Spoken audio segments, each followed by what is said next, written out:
හරි වගේ ක්‍රමරේඛයක් වේගයෙන්ම ක්‍රියාත්මක වන්නේ යට අවශ්‍ය දත්තය දෙබ තටයේ තිබෙන විට L1 නිහිත මතකයේ තිබෙන විට L2 නිහිත මතකයේ තිබෙන විට චුම්බක පටයේ තිබෙන විට ප්‍රධාන මතකයේ තිබෙන විට. හරියට බලන්න. දෘඩ තැටියේ තිබෙන විට. දෘඩ තැටියේ තිබෙන විට කියන්නේ අපි දැන් සාමාන්‍ය දෘඩ තැටියක් පාවිච්චි කරනකොට අපි ඒකට දාන්නේ ගොඩක් විශාල දත්ත ඒ වගේ අපිට අර ඉක්මනට අවශ්‍ය මේ ලබා ගැනීම අවශ්‍ය වෙන්නේ නැති දත්තනේ. හරිද? ඉක්මනට ලබා ගන්න අවශ්‍ය නැති අර විශාල දත්ත. ඒ කියන්නේ දෘඩ තැටියක සාමාන්‍යයෙන් වේගය ඉතා අඩුයි. නමුත් රඳවන්න පුළුවන් දත්ත ප්‍රමාණය ඉතා වැඩියි. L1 නිහිත මතකයේ තිබෙන විට. ඒක නම් හරි වගේ නේ. මොකද දැන් L1 නිහිත මතකයේ තියෙන්නේ CPU එකේනේ. CPU එකේ කොහොම හරි ළඟින්ම තියෙන්නේ නිහිත මතකයේ. ඒ වගේම තමයි L1 නිහිත මතකයේ දත්ත රඳවන්න පුළුවන් ඉඩ අඩුයි. නමුත් ස්පීඩ් එක ඉතා වැඩියි. හරිද? ස්පීඩ් එක ඉතා වැඩි කියන්නේ දැන් අපි ඒක සාමාන්‍ය විශාල දත්ත නම් කොහොමද රඳවලා තියාගන්නේ නැහැ.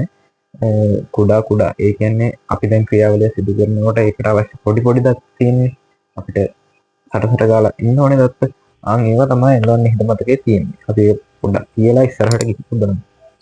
L2 නිහිත මතකය.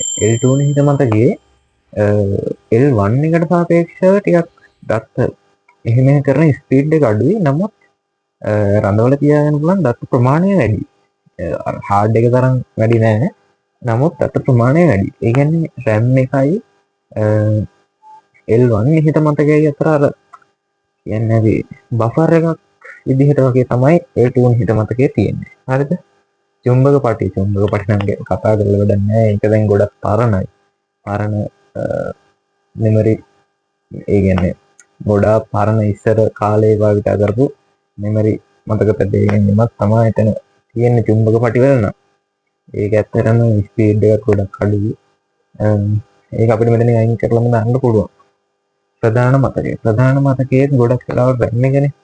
RAM එකේ අපි ගොඩක් වෙලාවට තියාගන්න ඉතින් ඔය ටිකක් විශාල ප්‍රමාණයෙන් විශාල අපිට ඉක්මනින් අවශ්‍ය නොකරන. එතකොට මෙතන උත්තරේ වෙන්නේ L1 නිහිත මතකයේ විදිහට උත්තරේ අංක 2.